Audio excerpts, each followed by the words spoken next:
Now I want to be very fair in the making of this video. I am not a FouseyTube hater, but I'm not a FouseyTube lover. I'm just gonna say the truth, and sometimes the truth hurts. FouseyTube got one of the largest venues in Los Angeles to create an event that promoted love and destroyed hate. Now unfortunately for FouseyTube, he hyped this event up so much that it bit him in the ass. I mean, there's nothing wrong with promoting something, but this man went so far to say it's gonna change the world. And by all means, say what you gotta say, but know that if you don't deliver, there's gonna be consequences. And the trolls were ready for FouseyTube. Every troll, every hater, every lover, everybody was ready for FouseyTube. And I'm gonna show you some of the comments. FouseyTube has some rappers that were cab drivers performing. I mean, nobody knew who these guys were, and the crowd was dead. Not only was the crowd dead, but the venue wasn't full. And look, man, FouseyTube has a good heart. So I'm just gonna assume that FouseyTube was trying to give some of these artists an opportunity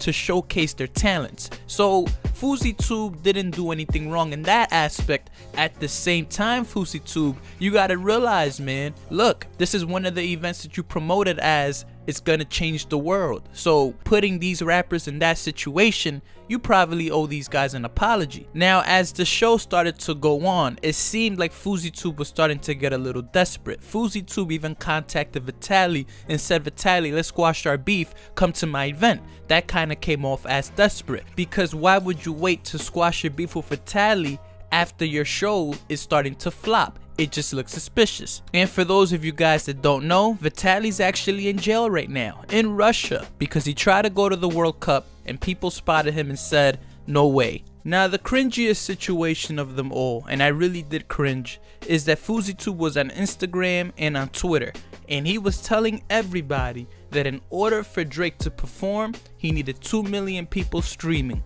If 2 million people didn't stream, Drake was not going to perform. And believe me, FouseyTube really tried to get those 2 million people to stream, but he topped off at 60,000. I think he got to 62,000, but that's about it. I mean, he tried and he tried. He tried to get LeBron James involved, and LeBron James didn't respond. He tried to get Ellen involved, and she didn't respond.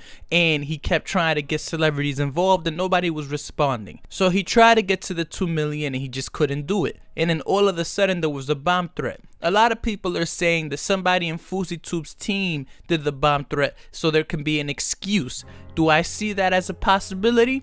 A distant possibility, because I can see how this looks so bad that FouseyTube needs an excuse. Like, whoa, I was gonna get to 2 million, I was gonna get Drake to perform, but there was a bomb threat. Now, to all the YouTubers there, man, what a shame, man. Shame on all of y'all, man. Y'all could not get that crowd hyped for anything. Keemstar tried to get his crowd hyped by saying, the news, or whatever he says, and not a single person cheered, man. What a shame. I mean, this comes to show you guys, man, clout does not translate to real life. It doesn't matter if you're internet famous. If you're a cornball on the internet, you're not gonna be popping in real life. And that was a life lesson that Keemstar had to learn and other YouTubers had to learn, man. I mean, it's a skill you can learn eventually, but you guys just really look bad, man, because that crowd was not moving. What do you guys believe? Do you guys believe that FouseyTube actually faked that bomb threat? Let me know in the comment section below, and make sure to subscribe.